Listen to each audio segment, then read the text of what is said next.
বিরতির পর স্বাগত। এবার বিশালগড়ের দিকে নজর রাখতেই হচ্ছে, কারণ বিশালগড়ে 17 জুন যে ঘটনা ঘটেছিল, যেখানে অভিযোগের পাল্টা অভিযোগও ছিল যে একদিকে সিপিএম ভারত বিরোধী স্লোগান তুলেছে, অন্যদিকে সিপিএম এর বক্তব্য ছিল যে শাসক দল বিজেপি নাকি পার্টি অফিস ভাঙচুর করেছে সিপিএম এর। অর্থাৎ অভিযোগের পাল্টা অভিযোগের সরগরম ছিল 17 জুন বিশালগড়। তবে আজ এই পুরো ঘটনার পরিপ্রেক্ষিতে দেখা গেল প্রাক্তন বিধায়ক তথা সিপিএম নেতা ভানুলাল সাহা তিনি আজ এক সাংবাদিক সম্মেলন করেন।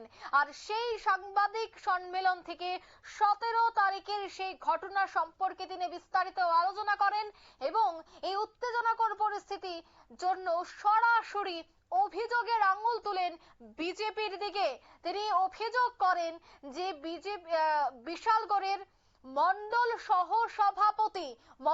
সহ-সভাপতির প্রত্যক্ষ এবং পরোক্ষ দৌলতেই নাকি এই কর্মকাণ্ড সংগঠিত হয়েছে। ভানুলাল সাহার এই বক্তব্য আজ ছিল। এছাড়া ভানুলাল সাহা আরো বিস্ফোরক অভিযোগ করেন যে এই আন্দোলনে কোনোভাবেই ভারত বিরোধী স্লোগান উঠেনি, যদি উঠে থাকে তবে বিজেপিকে এবার এই অডিও বা ভিডিও ক্লিপ প্রকাশ্যে আনতে হবে। সেই চ্যালেঞ্জ আজ করেছেন প্রাক্তন বিধায়ক তথা সিপিএম নেতা ভানুলাল সাহা। দেশ বিরোধী স্লোগান বিতর্ক নিয়ে চ্যালেঞ্জ করেছেন শাসক দলকে এই বাম নেতা। কি বলছেন ভানুলাল সাহা আজকের এই সাংবাদিক সম্মেলন থেকে, শোনাচ্ছি প্রথমে।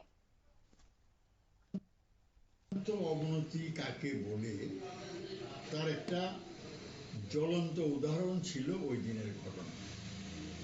40-50 জন উচ্ছৃঙ্খল কর্মী পরিকল্পিতভাবে এই হামলা হুজ্জতি এখানে গঠন করে।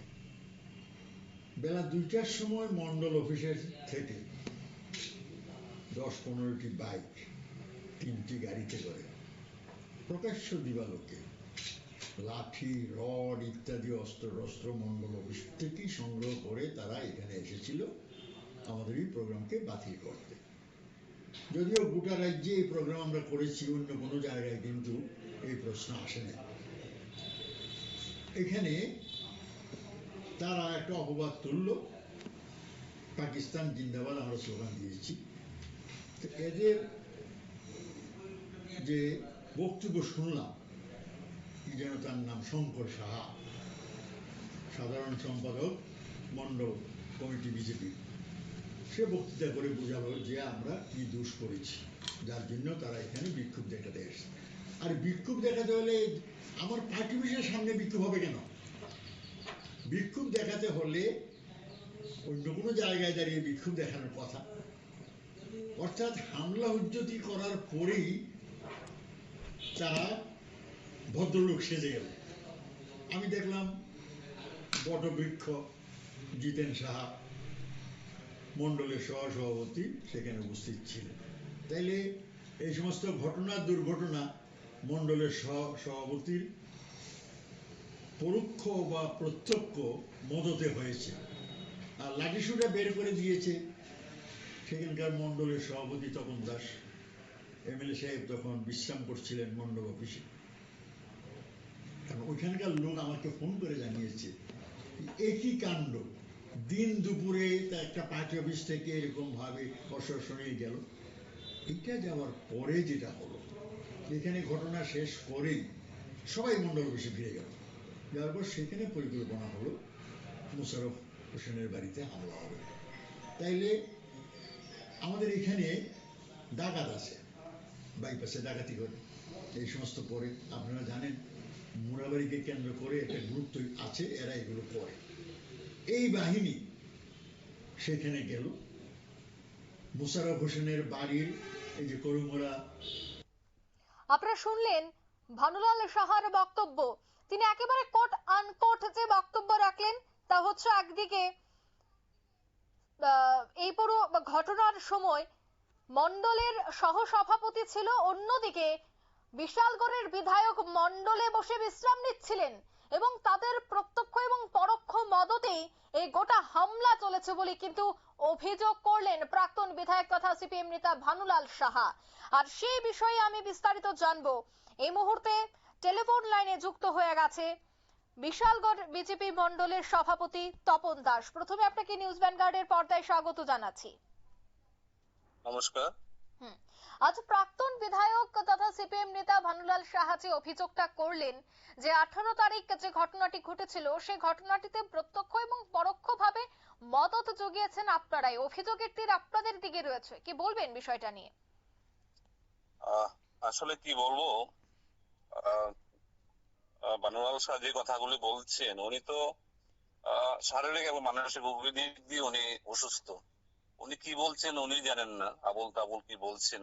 যাও, ওনার প্রতি সম্মান জানিয়ে আমি বলছি, যারা এই ভারতবর্ষে থেকে ভারতের বিরোধিতা করে পাকিস্তানের স্লোগান দেয়, চীনের স্লোগান দেয়, সেখানে মানুষ প্রতিবাদ করেছে, সাধারণ মানুষ সেখানে প্রতিবাদ করেছে, এটাই তো স্বাভাবিক। তাদের তো কোনো কাজও নেই, সারাদিন কিভাবে বিশালগড়ের দুর্নীতি করা, বিশালগড়ের বদনাম করা যায়, বিশালগড়কে কিভাবে কলঙ্কিত করা যায়, এই একটাই তাদের মাথার মধ্যে। তাদের কোন কাজ নাই, তারা বিশালগড়ের উন্নয়ন চোখে দেখে না, ঘর থেকে তো বেরোই হয় না, ঘরেই থাকে, ঘরে বসে ষড়যন্ত্র করে বিশালগড়ের কিভাবে বদনাম করা যায়। তো ওনারা কি বলছে এসব কথা মানুষ আজ কানে দিচ্ছে না। বিশালগড়ের মানুষ জানে বিশালগড়ে যে সুন্দর পরিবেশ, যে সুন্দর শান্তি শৃঙ্খলা রয়েছে, এগুলো বিশালগড়ে যে উন্নয়ন হচ্ছে, বর্তমান সরকার যেভাবে উন্নয়ন করছে, বর্তমান বিধায়ক যেভাবে উন্নয়ন করছে, সেটাতে মানুষ বিশ্বাস করে, এদের কথা কারো কর্ণপাত করে না। অন্যদিকে অভিযোগ রয়েছে যে বিধায়ক উপস্থিত ছিল তখন, মন্ডল অফিসে বসে বিশ্রাম করছিল এবং তার আদেশেই সবটা হয়েছে এবং বিধায়ককে বিভিন্নবার কটাক্ষ করে থাকা হয় সিপিএম এর পক্ষ থেকে। বিশেষ করে বিশালগড় নাকি সন্ত্রাসে পরিণত হয়েছে এই বিধায়কের দৌলতে বা বিধায়কের উপস্থিতিতে। এই যে বিষয় বারবার অভিযোগ আকারে তুলে ধরেন সিপিএম এর নেতৃত্বরা, কি বলবেন এই বিষয়টায়? শুধু বিশালগড়বাসী নয়, সারা ত্রিপুরা মানুষই জানে মাননীয় বিধায়ক সুশান্ত দেব যেভাবে কাজ করছেন, যেভাবে মানুষের সাথে যোগাযোগ রাখছেন, সেটা বিশালগড়ের প্রত্যেকটা মানুষ জানে, প্রত্যেকটা মানুষ সেই কথা জানে। আসলে ওনারা তো কোনো কাজ করেন না, মানুষের সাথে ওদের কোনো যোগাযোগ নেই, তাই মাননীয় বিধায়ককে বদনাম করার ষড়যন্ত্র করছে। আমি তো একটা কথাই বলেছি, ওনাদের কথা বিশালগড়বাসী বিশ্বাস করে না, ওনাদের কোনো গণভিত্তি নেই, ওদের কোনো সংগঠন নেই, এরা ঘর থেকে বের হয় না, ঘরে থেকে ষড়যন্ত্র করে মানুষের নামে আবুল তাবুল বলে। এখন মাননীয় বিধায়ক যেভাবে কাজ করছেন অতীতে বিশালগড়ে, সেটা কোনোদিন হয়নি। তাই ওনারা এখন কাজে তো প্রশংসা করছেন না, বরং বদনাম করছেন। কিন্তু সাধারণ মানুষ, বিশালগড়ের প্রত্যেকটা মানুষ মাননীয় বিধায়ক যেভাবে কাজ করছেন সেটা প্রশংসা করছেন এবং মানুষ আশীর্বাদ করছেন বিধায়ক যাতে আরো ভালো কাজ করতে তপন বাবু, পারে। আপনার বিরুদ্ধে একেবারে সরাসরি আজ অভিযোগ তুললেন ভানুলাল সাহা। তিনি বললেন আপনি নাকি লাঠি সোটা দিয়ে তাদেরকে সাহায্য করেছেন এই আক্রমণের জন্য। আমি প্রথমেই বলেছি আপনাকে, উনি মানসিকভাবে সম্পূর্ণ অসুস্থ। উনি কি বলছেন আবুল তাবুল, দুপুরবেলা কি বলেছে এখন প্রশ্ন করে দেখেন, উনি বলতে পারবেন না। উনি আজ থেকে 10-15 বছর আগে মানসিকভাবে রোগী ছিলেন, আর এখন তো শারীরিকভাবে সম্পূর্ণ রোগী। এইসব নেতৃত্ব যে বিশালগড়ের মানুষ খাবে না, ওদের কথা কেউ বিশ্বাস করবে না। আর ভানুলাল সাহা কি জিনিস সেটা বিশালগড়বাসী জানে। ওনার নেতৃত্বে বিশালগড়ে কি হয়েছে, কি সন্ত্রাস হয়েছে, সেটা সবাই জানে। ওনাদের সময়ে বিশালগড়ে কি সন্ত্রাস হয়েছে, বিশালগড়ে কত মানুষ খুন হয়েছে, পরিমল শাহ খুন হয়েছে, গৌতম দত্ত খুন হয়েছে, আর অনেক লোক খুন হয়েছে।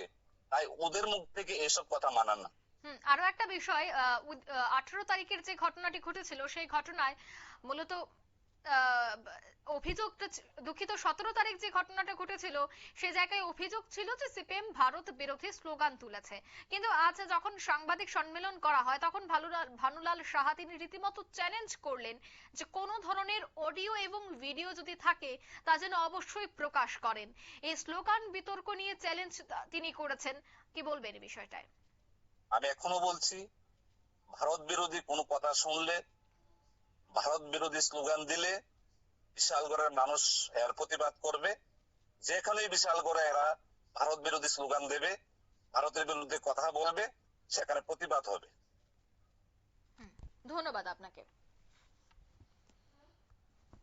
অর্থাৎ দেশ বিরোধী যে স্লোগান উঠেছিল বা দেশ বিরোধী যে স্লোগানের অভিযোগ ছিল বিজেপির পক্ষ থেকে সিপিএম এর দিকে, সেই জায়গায় কিন্তু আজ সিপিএম স্পষ্ট জানিয়ে দিয়েছে যে যদি এরকম কোন ধরনের স্লোগান উঠে তবে অবশ্যই অডিও এবং ভিডিও ক্লিপ যেন দেখানো হয়, সেই বিষয়টা আজ সরাসরি তিনি চ্যালেঞ্জ করলেন। কিন্তু অন্যদিকে বিজেপির সভাপতির যে বক্তব্য তা হচ্ছে যে এই বিষয়ে বিশেষ করে ভানুলাল সাহার বক্তব্যে কোনো ধরনের সত্যতা নেই এবং বিশালগড়বাসী বর্তমানে ভালো রয়েছে এবং সন্ত্রাস এছাড়া যে বারবার সিপিএম এর অভিযোগ থাকে যে বিশালগড়ের বিভিন্ন জায়গায় হামলা হুজ্জতি হচ্ছে, সম্পূর্ণটাই ভুল, এমনটাই দাবি করলো আজ বিজেপি।